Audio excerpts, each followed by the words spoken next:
Frieren, Beyond Journey's End caught the world by storm as soon as it began airing during the fall 2023 anime season, opening with a jaw-droppingly beautiful 4 episodes that introduced everyone to our dear elf friend Frieren. Despite being an anime that doesn't entirely focus on battling demons with magic and saving the world with the power of friendship, a lot of viewers have been completely enamored by this beautiful story that tackles on themes of getting over the loss of loved ones, developing proper relationships with people even if you'll only know them for a short amount of time, and learning from past experiences to influence the future in a positive manner. Above all else, the thing I found most charming about Frieren is the world it takes place in. It feels truly alive, truly gigantic, truly a world filled with many wonders. But how does it manage to accomplish such an amazing, breathing world where many other generic fantasies fail to even give you anything apart from a main town, which just happens to be a giant circle filled with the most boring people you've ever met? Frieren accomplishes this through a combination of properly developing multiple races within the world of Frieren, constructing a magic system that has intricate rules and varies when it comes to what kinds of magic can be used based on things like race, and taking time to show the world itself and pairing that with proper time progression to make each location that's visited have actual weight. Frieren nails all these aspects throughout each episode, no matter where Frieren and company go and what kind of magic they need to use, and building upon these aspects as the anime goes on has led to an extremely vibrant world that'll be exciting no matter the location.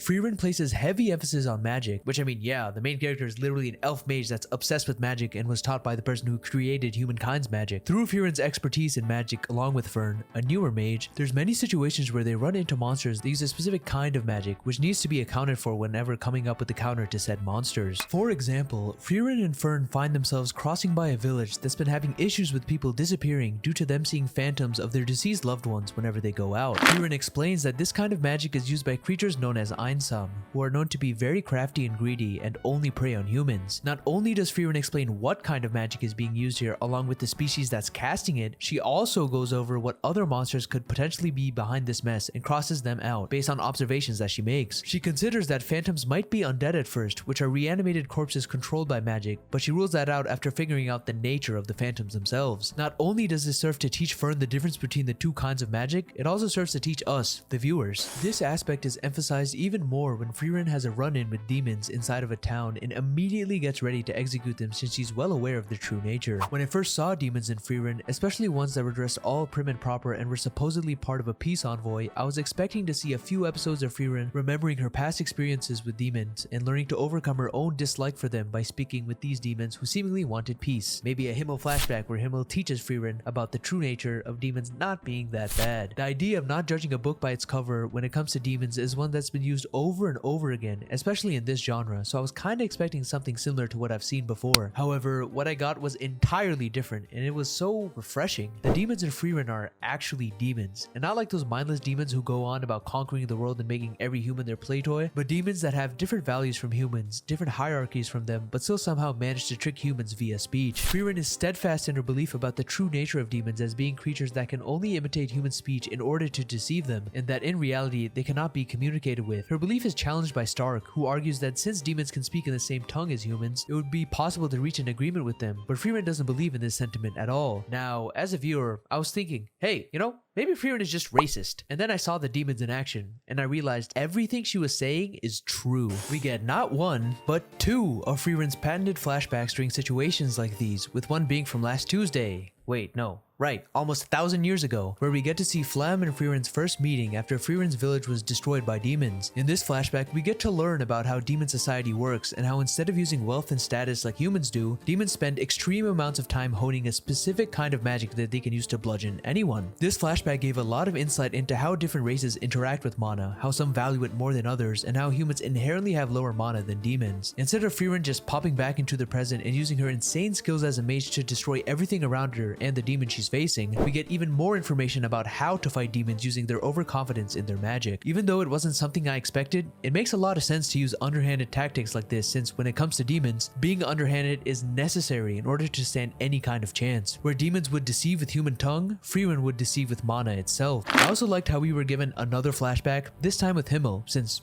we gotta see Himmel every episode, and during this flashback we see Frieren's beliefs on demons get confirmed once again, when a demon child, who pretended to cry for her parent when she she was about to get executed, exploit a village chief and end up killing him. Even after so many years, demons still use the same tactics to deceive, and Frieren's been training mana suppression all along to fight against them. Outside of flashbacks, we got to see more of the deceptive tactics used by demons, some pretty subtle ones like when Lugner looked around the city chief's room and made up a story about his own father dying in battle in order to appeal to the emotions of the chief and not have him executed. Knowing that demons aren't even raised by their parents makes this scene all the more impressive, since it makes us fully aware of the facade demons are putting on. We also get direct confirmation from the demons who say they only speak human to deceive. So even though some of y'all are down horrendous for these demons, they are still horrible creatures, not like it stopped you guys before. One of the demons, Linny, literally copies fighting styles from opponents she's faced, but like her words, her attacks have no weight behind them, which I thought was really cool thematically. Stuff like this really makes the magic system within Frieren feel extremely expansive, since different races interact with mana in different ways, whether it be for combat or just status. Even though Frieren's an almighty elf mage that's trained under Flamme, she still has to use underhanded tactics to fight demons, since there really isn't another way. There's also times where Frieren is up against magic she's helpless against, like curses, which requires the goddess's magic that requires you to own holy scriptures and have the goddess's blessing in general. Curses themselves are magic that humankind haven't figured out yet, which makes the role of priest even more important. Good thing Hydra was constantly training his poison resistance. What a holy man, always looking out for the party. Frieren should have appreciated him some more. Magic itself can't do everything either. Even Frieren can't stop a carriage she's riding in from falling to the ground due to flying magic being relatively new when it comes to magical breakthroughs for mankind, which shows even Frieren has much to learn about magic, which duh, she goes around collecting grimoires, but this really hammers how much there is to magic in Frieren.